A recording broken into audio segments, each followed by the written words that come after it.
you broke, jobless old lady. What's the deal with you coming on this trip for free?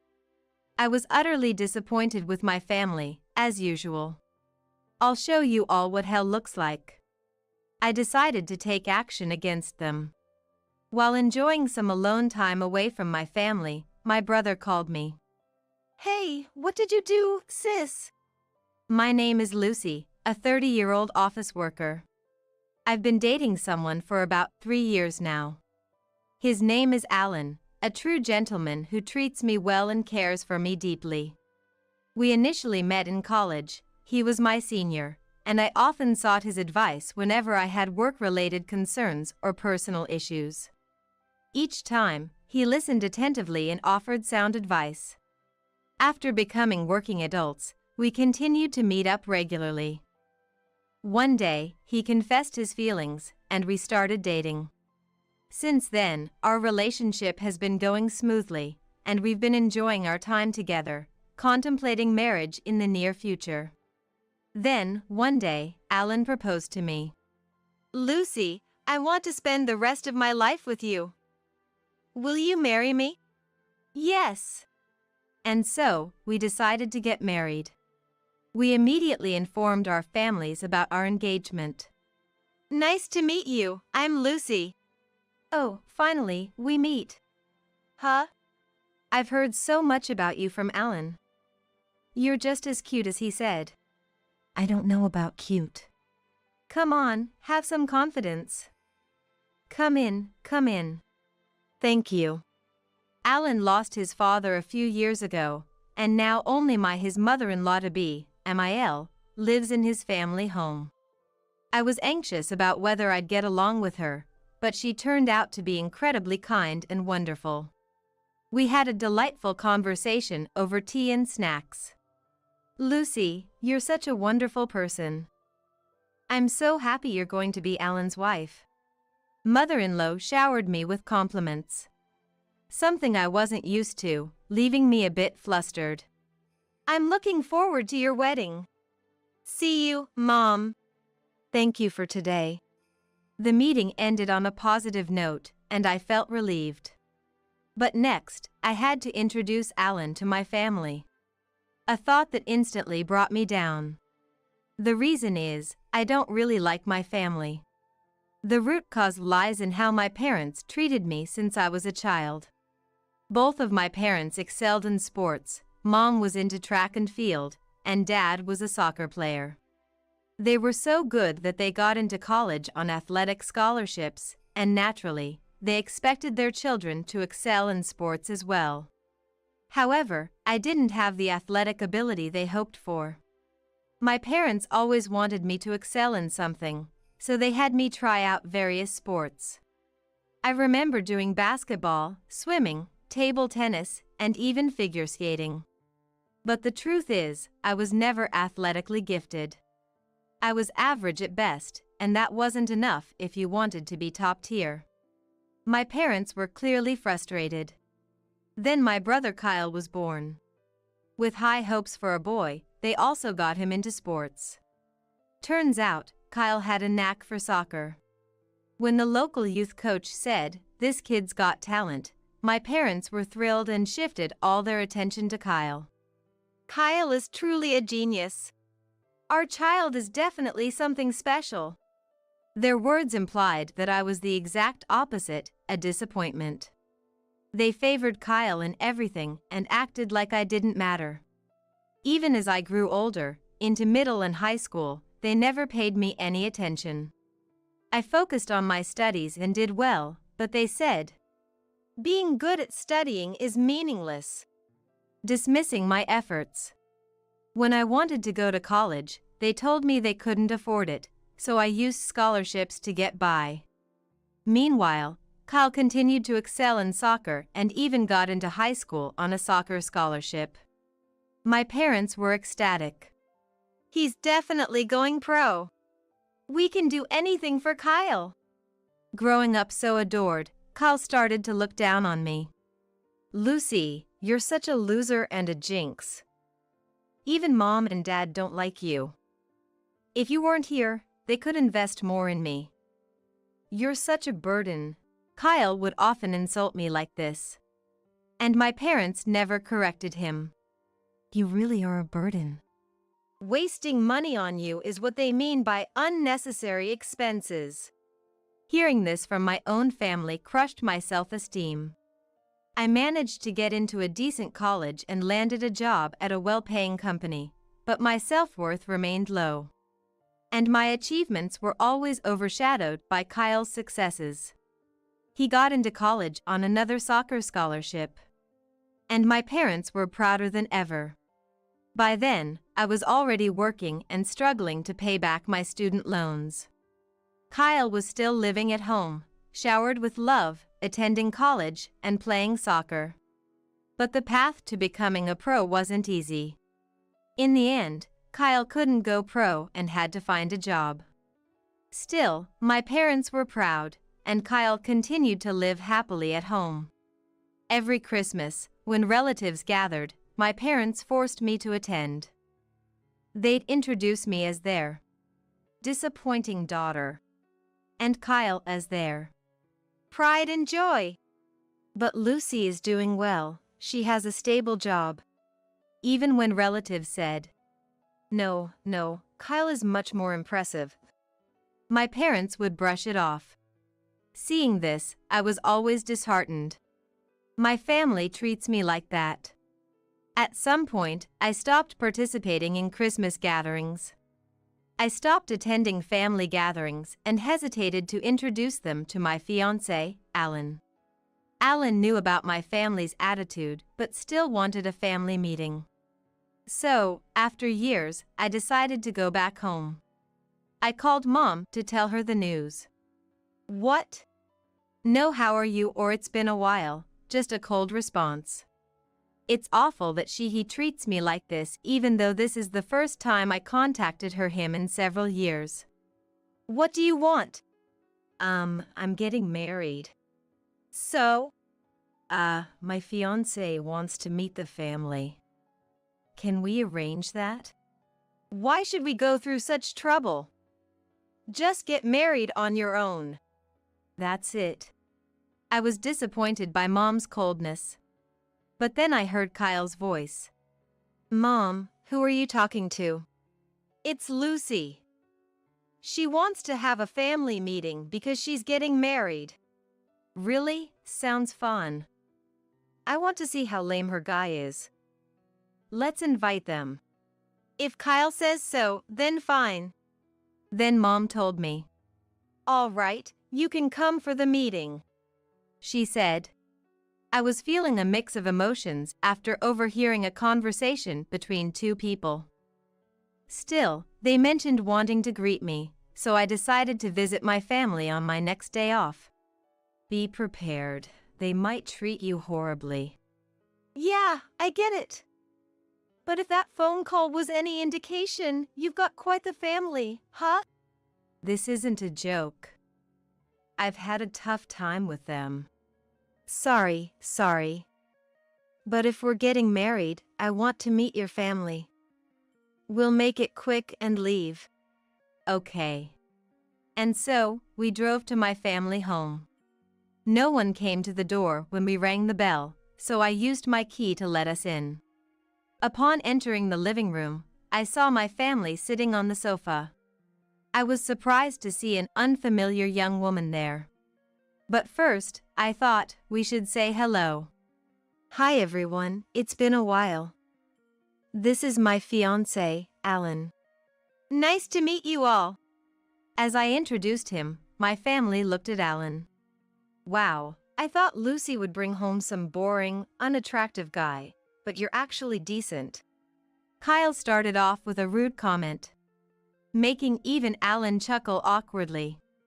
"Kyle, who's that woman next to you? Your girlfriend?" I was annoyed that Kyle had brought an unrelated woman to a family meeting we'd scheduled in advance. Then Kyle dropped a bombshell. "She's my wife, Mia.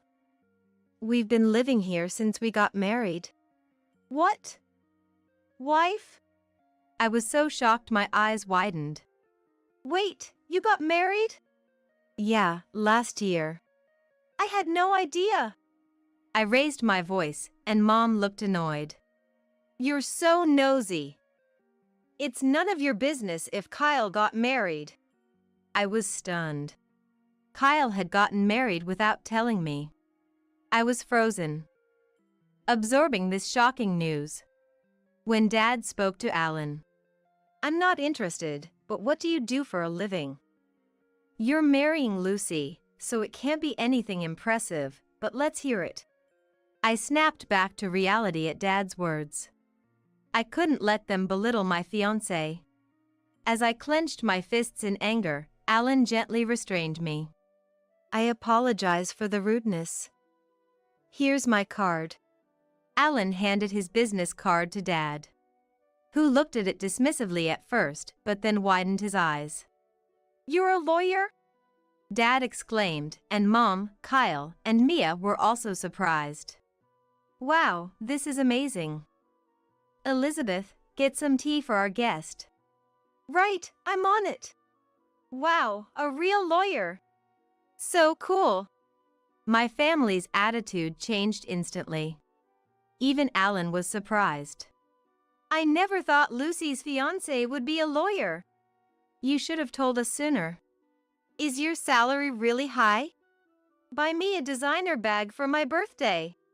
I was dumbfounded by my family's shameless comments. Mia was especially audacious.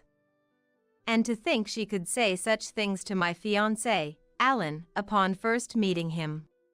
Alan was responding with a wry smile. Moreover, you can't say such things to my fiancé even though it's our first time meeting each other.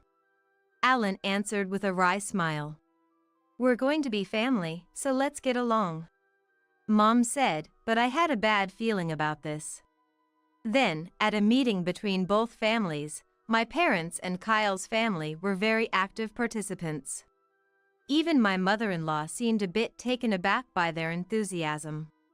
After the meeting, I apologized to my mother-in-law. But she had already heard from Alan. Don't worry about it, she said with a smile. I felt relieved. My mother-in-law is genuinely a good person. 2 months later, Alan and I got married. My family, who had always been indifferent to me, all attended. And after the wedding, they started contacting us frequently. Why don't you two join us for dinner sometime? We know a great restaurant, Mom would say over the phone. I suspected they were after Alan's money since he's a lawyer. But I wasn't falling for that. We're a bit busy, so we can't make it right now.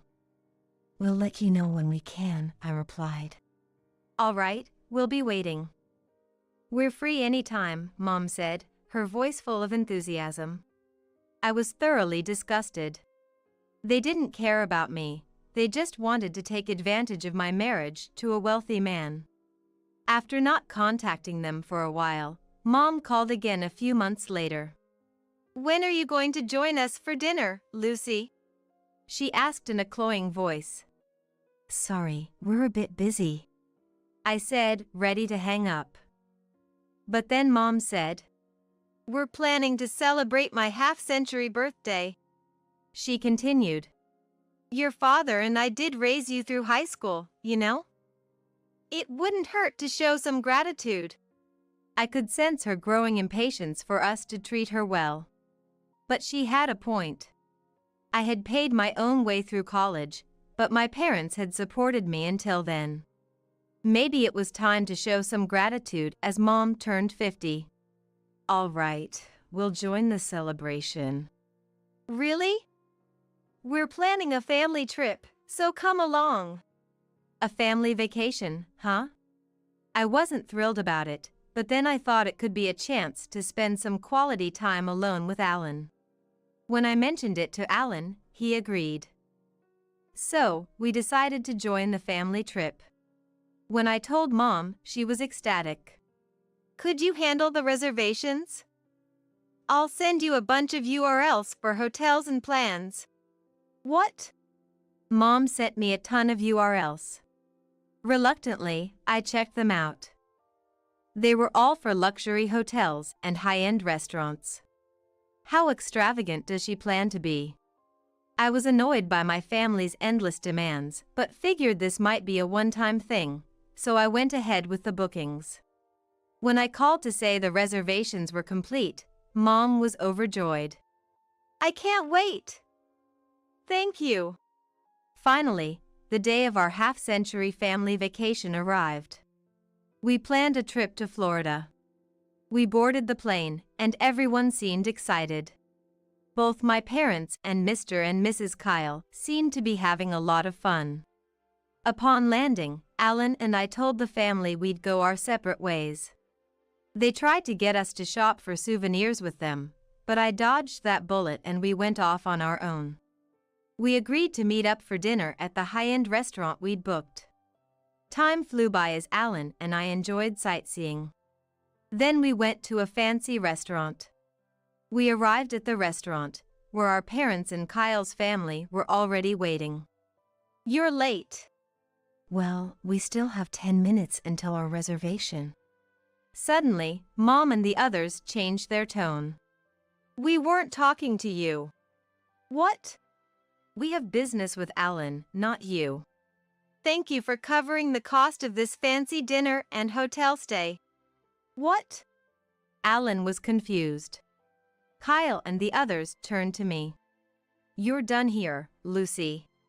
What? You don't deserve any of this, you parasite. What are you talking about? They raised their voices. Go home, you jobless loser. What's your deal, coming on this trip for free? I was disgusted by my family's behavior. So, that's how it is. They planned to exclude me from the start. You'll regret this. I decided to take action. I whispered to Alan. Fine, I'll leave now. I said. Our parents and Kyle's family looked smug. As they went into the restaurant with Alan, I quickly made other arrangements. Luckily, a good hotel had a cancellation, so I booked a room and checked in. I relaxed in a lounge with a great view, sipping coffee. Then Kyle called. What did you do, Lucy? What do you mean? Alan's gone. I have no idea. You whispered something to him, didn't you? He's usually clueless, but sharp when it matters. Sure, but it's no big deal. I told him I'm staying at another hotel, so he should join me whenever. You're kidding! Alan left before the food arrived and never came back. We had to pay the bill. Well, it's Mom's special celebration, isn't it? Shut up! You'll get the bill later. Kyle hung up. Soon after, Alan arrived at my hotel. Grinning. Did it work? Were they mad? Yeah, they were furious. They're hopeless. You were going to pay for everything, and they still acted like that. Even Alan was dumbfounded by their behavior. We shook it off and enjoyed a meal at the hotel's upscale restaurant. We returned to our room and relaxed, waking up refreshed the next morning. We got up early and enjoyed some sightseeing. We didn't want to fly back at the same time as our parents, so we changed our flight to an earlier one. While waiting for our flight, Mom called, furious. Hello? What's up? I thought you didn't need me for anything. What's the meaning of this? Why is the hotel bill due at checkout? That's how I made the reservation. Don't joke around. We can't afford $1,000 per person. If you enjoyed the luxury, you should pay for it. Unless you want to get arrested. Stop it. You're so arrogant for a parasite. You're the one who needs to stop. I was planning to cover all the expenses for this trip as a way to give back for all the years you've supported me. You messed up by kicking me out. Wait, you were going to pay for all this? That's what I've been saying. There's no way you could afford that. Don't underestimate me. I work at the headquarters of a major corporation and even serve as a manager. I earn significantly more than Dad and have substantial savings. Really? Mom was speechless. But it didn't matter anymore. I decided to cut ties completely. I have to board the plane now, so goodbye. Wait, hold on. I hung up and blocked all their numbers. Luckily, they didn't know where we lived or worked, so they couldn't show up unannounced. But my foolish family did storm the law firm listed on Alan's business card. They caused a scene, demanding to see Alan and disrupting business. Kyle even broke some office equipment, leading to their arrest. After splurging on the family trip, they now had to pay damages and fines. Both Dad and Kyle were fired from their jobs. Now they're all working part-time jobs, living in poverty, and constantly fighting. Talk about getting what you deserve. Meanwhile, Alan and I continue to live happily. I'm pregnant. And we recently celebrated the birth of our beautiful daughter with my mother-in-law. I plan to cherish my family, Alan, my mother-in-law, and our daughter, and live a joyful, fulfilling life. My name is Olivia. I'm 35 and have been married to my husband Lucas for 7 years. We have a 5-year-old son, Thomas. Normally, it's just the three of us living a peaceful life, but I have one major grievance. It's the long vacations and Christmas when we go to Lucas's parents' house. Only his parents live there, but during the holidays, his sister and her family join us too. During these gatherings, which sometimes exceed 10 people, I'm expected to handle all the meal preparations. Because I'm married to the eldest son, everyone seems to think it's my duty. His sisters don't help me at all. On top of that, they leave their kids with me and go out to have fun. Even Lucas doesn't offer me any help, so as the holidays approach, I start to dread them. Just the thought of preparing meals at my in-laws is painful, not to mention the harassment I endure from Lucas's mother, Ava. From the beginning of our marriage, Ava has criticized everything I do. The first time we went to visit after getting married, she told me out of the blue, "Olivia, please prepare all the meals while you're here." I was shocked. It was my first time in their kitchen, and everything was thrown at me. In a panic, I checked the fridge, finding almost nothing. I had to start by shopping for groceries. "Do you want anything specific to eat?" I asked with a smile without showing my irritation. "Just make something delicious. Don't check with us every time, just get on with the cooking." Jackson, Lucas's father, seemed nice and calm, but I couldn't figure out what he really thought. Ava was always openly hostile towards me. Even when I casually asked Lucas about his parents' favorite dishes, "Anything's fine, don't worry too much about it," he always responds so casually. Lucas is originally unreliable, but since then, my distrust in him has only grown. In the end, I decided to make a safe choice and cook curry. As the smell of curry began to waft from the kitchen, Ava started her snide remarks. "Curry gives me heartburn.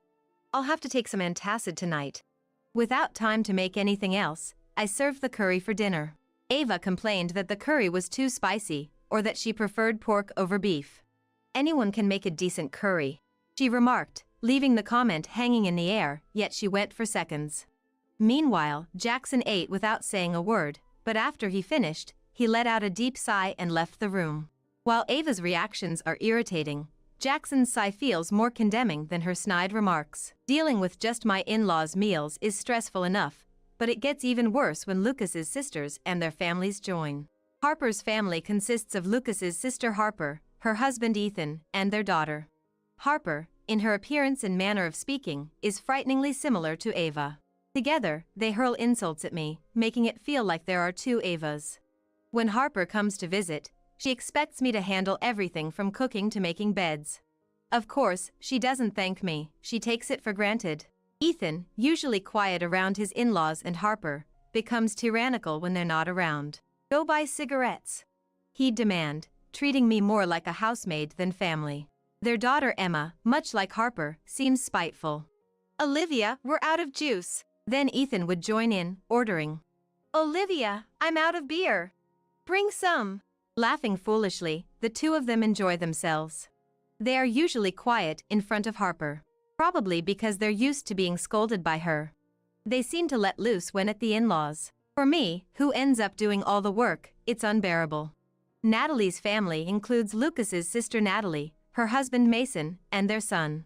Compared to the insidious Ava and Harper, Natalie is brighter and easier to talk to. She always comes to chat while I'm preparing meals. While it's nice to be approached so casually, Natalie doesn't help at all. At first, I used to listen to her seriously, but if she's not going to help, she's just in the way.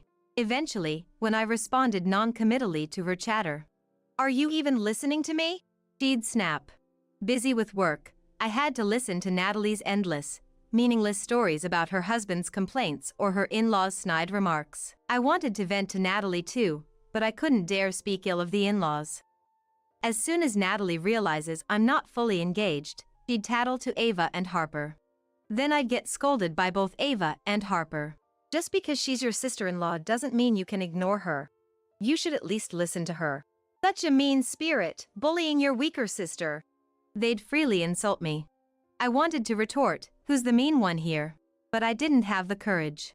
All I could do was endure the long vacations and Christmases. Even when I was pregnant, the treatment didn't change. "I worked as usual the day after I gave birth," Ava would brag, expecting the same from me. I heard from Lucas that Ava had been badly harassed by her mother-in-law too. It seems she's intent on making me experience the same misery. I wish she would stop returning the ill treatment she received onto her daughter-in-law. Thomas was born in December, so that year, we didn't go to the in-laws for Christmas. "Why don't you go home alone?" I suggested to Lucas.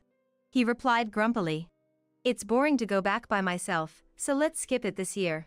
He informed me that year, the siblings didn't stay at the in-laws for Christmas as usual. They left immediately. Without me there, nobody could handle the meal preparations, so no one stayed overnight. But from the next vacation onwards, the hellish treatment at the in-laws returned. Now, I had to take care of Thomas while preparing meals and accommodations. When Thomas dirted his clothes and I had to do laundry at the in-laws, "Since we're letting you use the washing machine, do our laundry as well." They started making me wash their laundry too. Seeing this, the sisters-in-law began piling their laundry on me as well. I ended up folding Ava's and her sister's laundry. Completely turned into a housemaid, they even dumped childcare on me. "Looking after one or two kids is the same. Please take care of my son," they'd say before leaving the newborn with me and going out to have fun with Ava and the family. Only Jackson stayed home, pretending not to notice anything and watching TV.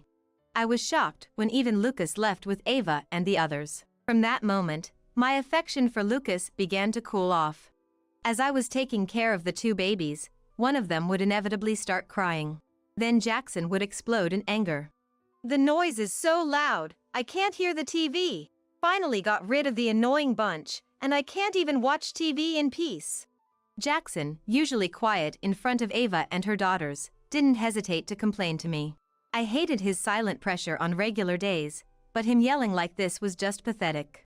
The men in this house only act tough when the women aren't around, then badmouth them behind their backs, especially Mason, who is amusing to watch because of his drastic two-faced nature.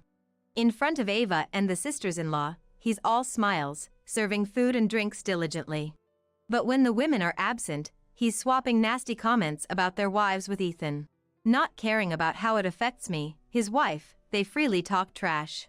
"Why do we have to come here every vacation and Christmas? I feel the same. It's nothing but torture for us husbands. Moreover, just between us, my marriage isn't going too well, so next time I might not be here," they'd say, laughing uproariously. Whether they're joking or serious. They don't care that I'm listening, the conversation escalates. Honestly, my marriage isn't great either. My wife is too domineering, always looking down on me. They glanced around, and seeing it was just me, they began whispering. "My wife is just like her mother. Thinking about her getting even tougher with age is dreadful." Daughters do resemble their mothers, don't they? Recently, even her face is starting to look like her mother's, and it's creepy. Both of them were rolling on the floor, laughing at their own words. I began to wonder if Lucas also talked badly about me when I wasn't around. These two, laughing at such talk, would transform into entirely different people the moment Ava or the sisters-in-law appeared. They knew that if I told Ava or the sisters-in-law about their behavior, I would be the one accused of lying. That's why they felt free to speak ill of Ava and the sisters-in-law in front of me. Year by year, the workload dumped on me during the holidays at the in-laws grew heavier. Apart from meals, overnight arrangements, childcare, and laundry, now I was even tasked with picking up and dropping off Natalie's family.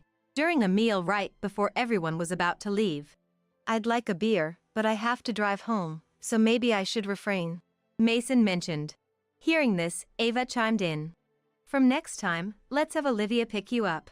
That way, you can drink beer without any worries," she suggested to Mason. Mason, perhaps jokingly, agreed, but Ava took it seriously. "No, you don't need to go that far," he said. But cutting off his words, Ava commanded, "From now on, you will do the pickups." No one dared to object. In the car back home, even I, usually restrained, lashed out at Lucas. "I'm already cooking, arranging accommodations, taking care of the kids, and even doing everyone's laundry. Now I have to do pickups too." Lucas, taken aback by my anger, was at a loss for words. "Is there no limit to harassing your wife? How much more do they want to exploit me?" My anger was justified. The in-laws' house was in a snowy region, making Christmas visits challenging. Natalie's house was a 2-hour drive one way, but in heavy snow, it could take nearly double that time. I knew Ava would expect me to finish cooking and then go pick up Natalie's family. Exhausted and asked to drive in such conditions was absurd. I'm not accustomed to long drives, and surely Natalie's family would be terrified too. I was furious that Lucas, knowing this, didn't stand up to Ava. "I'm cutting ties with your family. I won't see Jackson, Ava, or your sisters ever again." I didn't want to see Ava or the sisters who did as they pleased. Hoping to calm my fury, he responded with a forced smile. "Totally fine.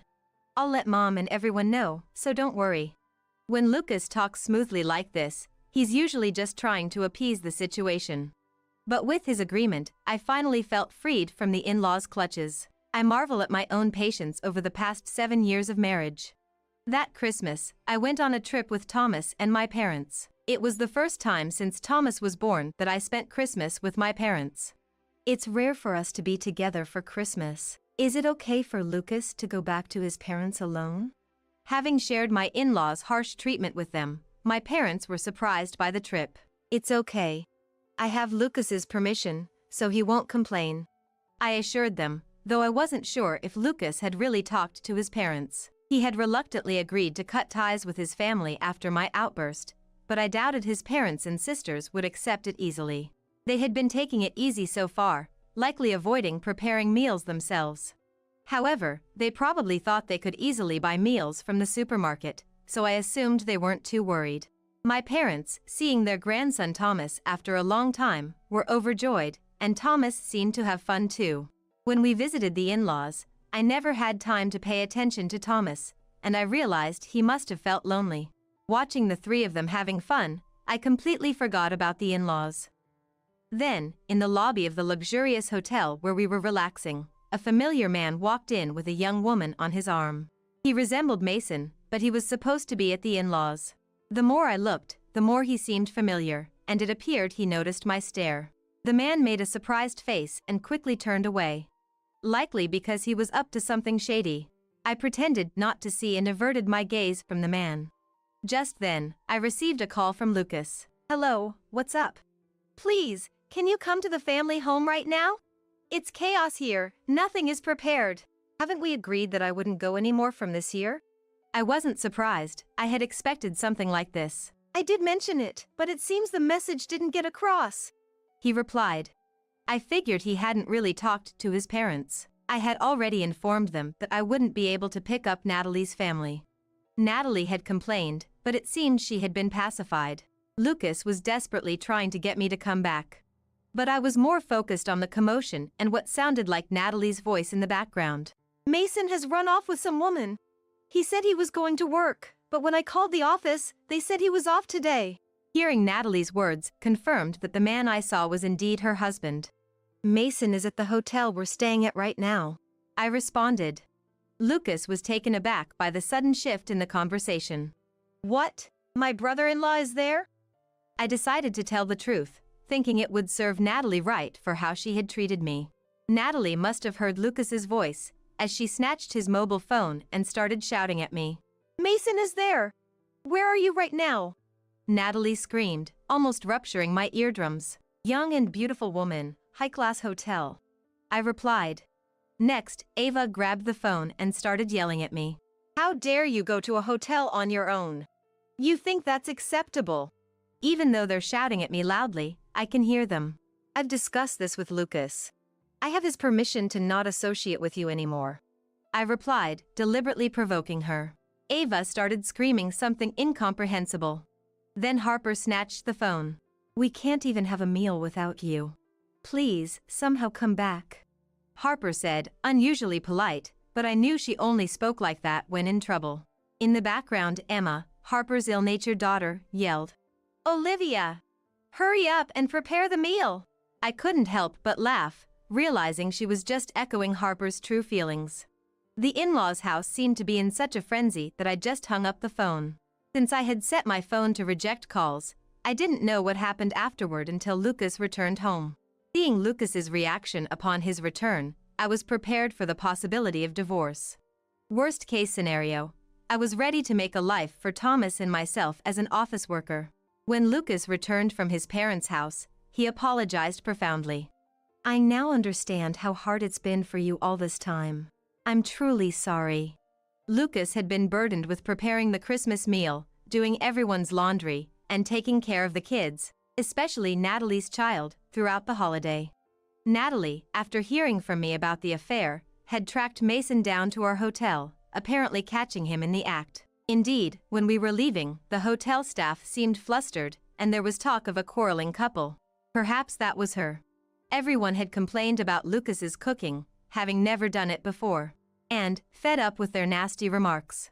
"I'm cutting ties with this house too. I'm never coming back," he snapped. It seems Lucas has declared cutting ties as well. Hearing Lucas's declaration of disconnection, I felt relieved and confessed, "If you hadn't decided to cut ties with your family, I was planning to divorce you." Smiling as I said this, Lucas began to cry and apologized again. "I'm really sorry." Believing in his tears, I decided to keep striving together as a couple. From that year on, we decided to go on trips with my parents for Christmas. Both my parents and our family are delighted, and we intend to keep this tradition. Meanwhile, the in-laws' house doesn't seem to gather anyone anymore. Natalie and her husband divorced soon after. Natalie, having custody of the child, now had to work to support her life, leaving her with no long vacations or Christmases. Harper also realized that if the other siblings didn't return, she would have to prepare the meals herself, and didn't want to go through that hassle just to visit her parents' house. Left alone, the in-laws led a lonely life, unable to see their children or grandchildren. Ava, unable to harass anyone else, seemed to have turned her frustrations on Jackson, and I heard from Lucas that Jackson had left home. Lucas, deeply affected by the criticism of his cooking at the in-laws, has been cooking more often lately. Watching Lucas improve his cooking skills makes all that commotion feel like a distant memory.